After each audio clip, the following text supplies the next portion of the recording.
Most MSPs have considered doing Google Ads at some point. It kind of makes sense because the very nature of Google Ads is it puts you in front of a lead at the exact moment that they're looking for someone like you. The problem is Google Ads are very expensive and they do generate a lot of noise. My guest today has a very good take on the right kind of strategy for Google Ads and some suggestions how you can use it as a channel for lead generation into your MSP. Hey, this is John Horn, and I am the CEO of StubGroup, a digital advertising agency.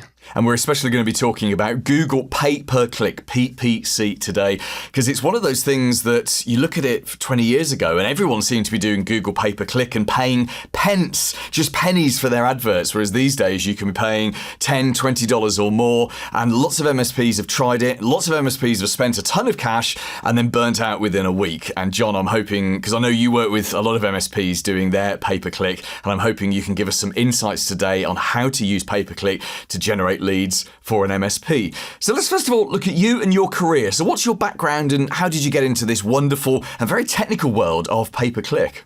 Yeah, I've been doing this world of pay-per-click for over a decade at this point. Prior to that was in just kind of various marketing roles and then morphed into StubGroup where I'm at now. And so I've been able to track that journey, like you said, of going from very inexpensive traffic to where we are today.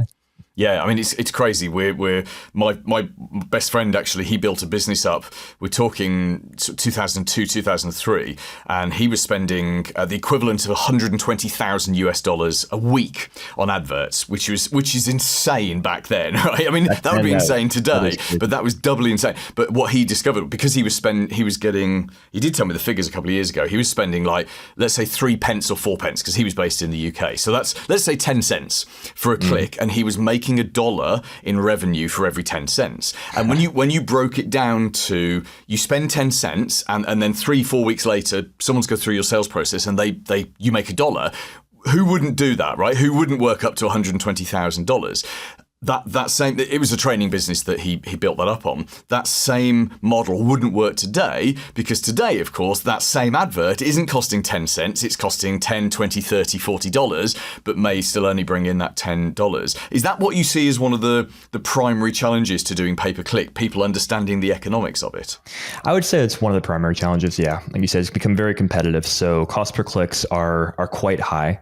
So it becomes crucial to figure out, okay, with how high the cost per clicks are, we have to be laser targeted with what searches we're going after, what keywords we do or want to target, because it's really easy to, like you mentioned, waste money and get those unit economics out of scale.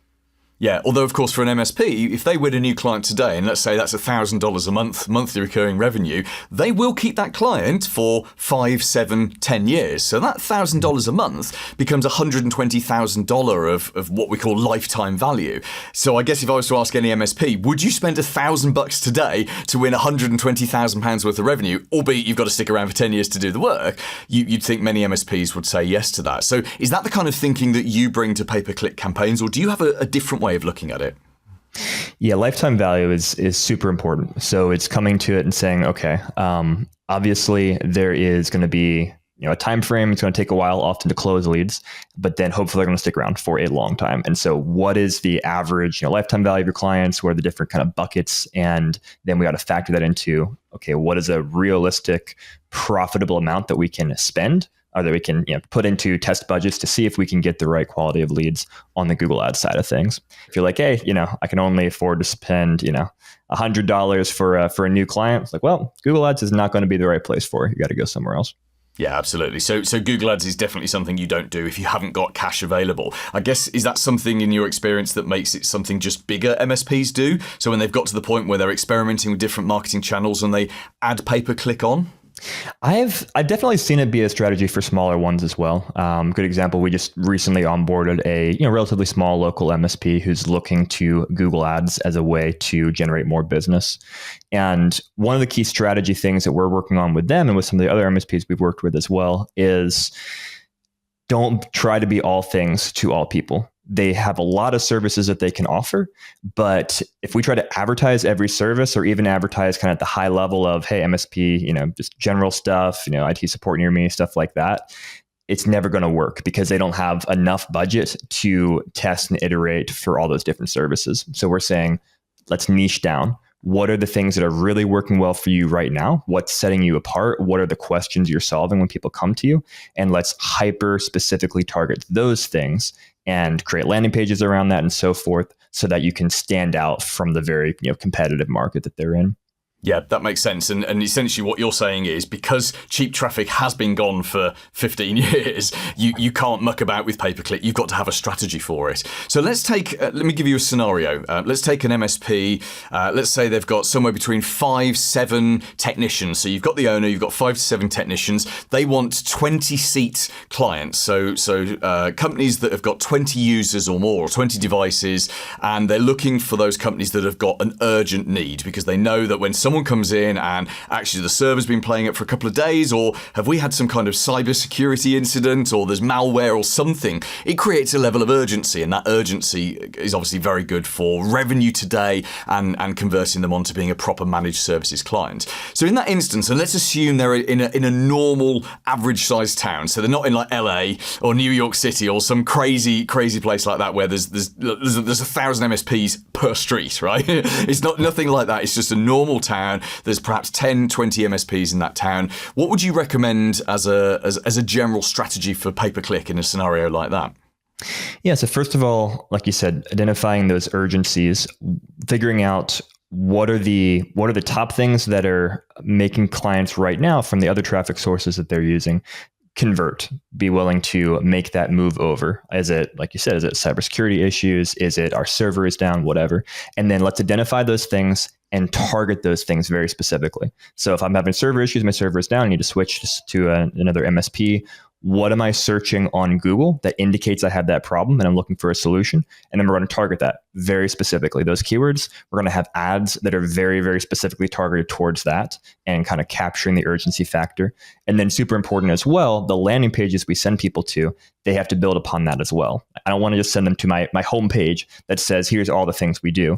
I want to send them to a page that says, you have this need, we're going to fix it today. Call us right now. We make this change. Here's what we do. Here's why you trust us, etc. And then go off to the races and test and see, all right, is there enough traffic for these different areas that we're actually getting leads from it? Or if not, maybe we need to pivot and try, a different service or a different need and kind of work our way through to find the ones that are working and sticking.